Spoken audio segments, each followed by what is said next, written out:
State के working president हैं। ये हमारे विकास भारद्वाज जी हैं, ये स्टेट के यूथ प्रेसिडेंट हैं। और ये राजेश जी हैं फ्रॉम नई बस्ती, ये जम्मू डिस्ट्रिक्ट के प्रेसिडेंट हैं। मैं professor Kalidas, general secretary all India backward classes union.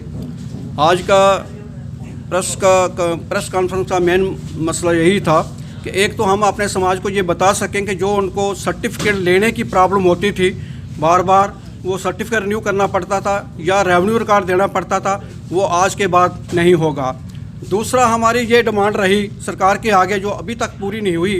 तो पहले तो इस स्टेट के अंदर 5 अगस्त 2019 तक यहाँ की जो रीजनल पार्टी थी, वो जो कांग्रेस थी, नेशनल कॉन्फ्रेंस थी, पीडीपी थी, इन सब ने बैकवर्ड क्लासेस के लोगों के हकूक़ को लूटा था। हमें उम्मीद जगी थी कि प्रधानमंत्री जी नरेंद्र मोदी जी ये कह रहे थे कि हम 317 हटाएंगे। जो बैकवर्ड क्लास के लोग हैं, जो दूसरे समाज के लोग हैं, जिनको अपना कॉन्स्टिट्यूशन राइट नहीं मिला, उनको हम देंगे। ये 5 अगस्त 2019 के बाद भी जबकि आर्टिकल 370 हट गया है, लेकिन जम्मू कश्मीर के अंदर अभी भी वो वैसे के वैसा है। हमने वैसे भी बैनर पर लिखा है कि 370 हट जाने के बाद भी 370 अभी भी यहाँ जम्मू कश्मीर में लागू है। ये बड़ी एक अवडमना है, ये एक बहुत बड़ा फ्रॉड है जम्मू कश्मीर के बैकवर्ड क्लास के लोगों के साथ। और यही नहीं है कि पार्लियामेंट के अंदर अगर 5 अगस्त 2019 में जब अमित शाह जी पार्लियामेंट में बोल रहे थे, राज्यसभा में बोल रहे थे एक क्वारी पर, उन्होंने कहा कि ये 370 हट जाने के बाद जम्मू कश्मीर के अंदर जो बैकवर्ड क्लासेस के लोग हैं, जिनकी 52% आबादी है, उनको सबसे ज़्यादा फ़ायदा होगा।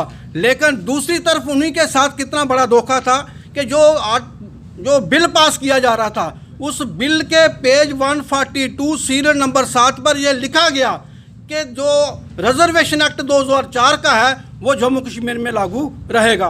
तो आज तक ओएससी, जो ओबीसी के लोग हैं, उनको ओएससी कहा जाता था, आज भी वो ओएससी हैं। और 370 हट जाने के बाद भी वो ओएससी हैं, उनको ओबीसी स्टेटस नहीं मिला है। तो हमें कोई फ़र्क नहीं पड़ा है, चाहे वो 370 हटा है या 370 नहीं हटा है। लेकिन यहाँ पर एक बहुत बड़ी लड़ाई लगी गई। बीजेपी वाले कहते हैं गुपकार ग्रुप है, गुपकार ग्रुप वाले कहते हैं ये बीजेपी वाले हैं, ये देशद्रोही हैं।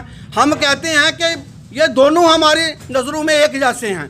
गुपकार ग्रुप ने 5 अगस्त 2019 तक बैकवर्ड क्लासेस के लोगों के अधिकारों को लूटा, और 5 अगस्त 2019 के बाद 370 के नाम पर बीजेपी ने बैकवर्ड क्लास के लोगों के अधिकार जो हैं उनको लूटा है। ये दोनों एक किस्म के हैं, ये दोनों लड़ाई करते हैं, हमें दिखाते हैं कि हम उनके खिलाफ हैं, वो उनके खिलाफ हैं। लेकिन अगर गौर से देखा जाए कि बीजेपी ने वही पॉलिसी अख्तियार की जो गुपकार ग्रुप ने 2000 अख्तियार की है। गुपकार ग्रुप ने 2004 का एक्ट बनाया और बीजेपी ने भी 2004 का वो एक्ट जो है वही लागू किया। इन दोनों में कोई फ़र्क नहीं है हमारे सामने में। हम अपने समाज को ये कहना चाहते हैं कि इस स्टेट के अंदर कोई भी सियासी पार्टी बैकवर्ड क्लासेस के हक में नहीं है। इसलिए बैकवर्ड क्लासेस के लोगों को अपनी फुटिंग बनानी होगी, अपनी सोशल ऑर्गेनाइजेशन के तौर पर अवेकनिंग पूरी स्टेट के अंदर करनी होगी। और इस ऑर्गेनाइजेशन के थ्रू हम समाजी और सियासी दोनों तरह के जो मसले हैं वो हल करेंगे। हमारा